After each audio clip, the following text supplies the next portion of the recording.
With your Cougars Rewind, I'm Stephen Williams. It was a busy weekend as 8 different CSU teams were in action. Baseball, softball, tennis, and women's golf each opened up their spring seasons. Columbus State Baseball opened its season on Friday night at Ragsdale Field against Nova Southeastern.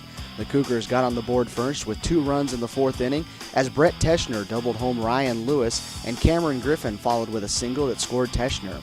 The two sides were tied at 3 heading into the 8th inning when the Sharks blew the game open with 5 runs in the top half as they went on to defeat CSU 8-3.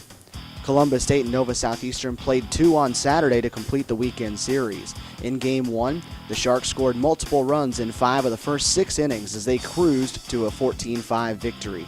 Brett Teschner went 3 for 5 with 2 RBI, and Cougar shortstop Jimmy Obermark was 2 for 4 and drove in 3 runs. In the final game of the series, it was CSU that jumped out to an early lead, scoring a run in the first, followed by a Jimmy Obermark double with the bases loaded in the second that plated 3 runs. The Cougars continued to add on from there as they scored 5 more runs in the 5th with the big blow coming off the bat of right fielder Jackson Oliver as he doubled down the right field line, scoring 3 runs. CSU salvaged the final game of the series with an 11-5 win. Caden Ferguson went 6 innings for the victory. Switching gears to softball, the Lady Cougars spent the weekend down at South Commons participating in the first ever Peach Belt Conference Sunshine State Conference Challenge. CSU began its season Saturday against Lynn. The Lady Cougars fell behind in the top of the 3rd inning on an RBI single, but Corey Waugh answered for Columbus State in the bottom half as she drove a 2-1 pitch over the left field wall for a 2-run home run and a 2-1 lead. Starting pitcher Taylor Turner added some insurance in the 4th to extend the lead to 3-1, and it would prove to ultimately be the winning run as CSU held on for a 3-2 victory. Turner picked up the win for CSU while Kristen Carr recorded the save. In Game 2, the Lady Cougars matched up against St. Leo. CSU allowed 2 runs in the top of the 1st inning and was forced to play catch-up the rest of the night. St. Leo tacked on 3 more runs in its half of the 6th inning, while the Lady Cougars never managed to scratch a run across the board. Columbus State dropped Game 2 of the day 5-0. Sunday, CSU had matchup set with Florida Tech and Florida Southern. In the opener against Florida Tech, Corey Waugh broke a scoreless tie in the 5th inning as she bombed her 2nd long ball in as many days over the left field wall.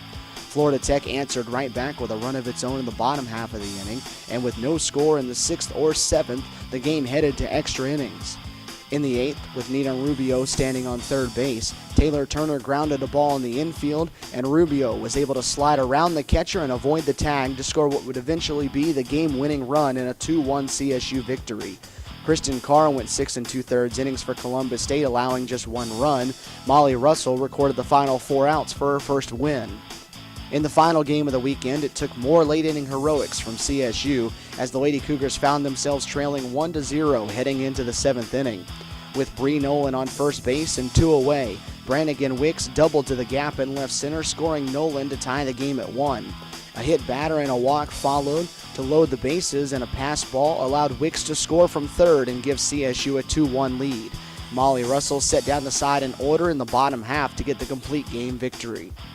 In basketball action, the Cougars and Lady Cougars traveled Saturday to Milledgeville for road contests against Georgia College.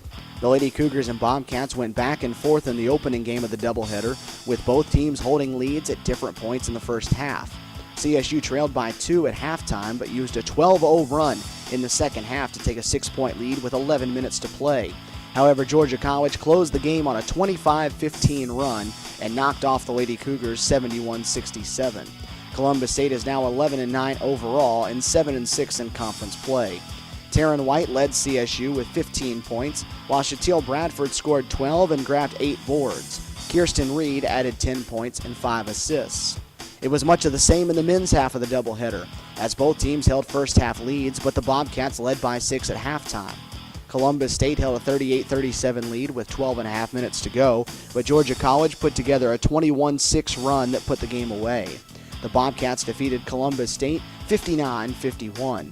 Rory Miller recorded his 6th double-double of the season with 15 points and a season-high 17 rebounds. Jamad Salim added 15 points of his own and pulled down 9 rebounds. The 7th-ranked Lady Cougar tennis team began its season Sunday at home against 49th-ranked Anderson. CSU rolled to a perfect 8-0 win without losing a set in any of its 8 matches. 6th-ranked Paola Chagui started her season off with a 6-love victory to lead the way for the Lady Cougars. Just like the Lady Cougars, the Cougar men, also ranked 7th, were perfect in their opening match of the season. Columbus State took all 9 matches from Anderson, only losing 1 set the entire day. Quentin Rainier played first singles for the Cougars, winning his match 6-4, 6-3. The Lady Cougar golf team kicked off the spring portion of its schedule over the weekend at the Tusculum Kiowa Island Intercollegiate in Kiowa Island, South Carolina. The Lady Cougars fired a team score of 321 in Saturday's first round, leaving them in 12th place. Round 2 saw CSU post a score of 324 to end 69 over for the tournament and 12th place overall. Senior Kamisha Anthony led the way for CSU, finishing in 23rd place at 12 over par for the 2-round tournament.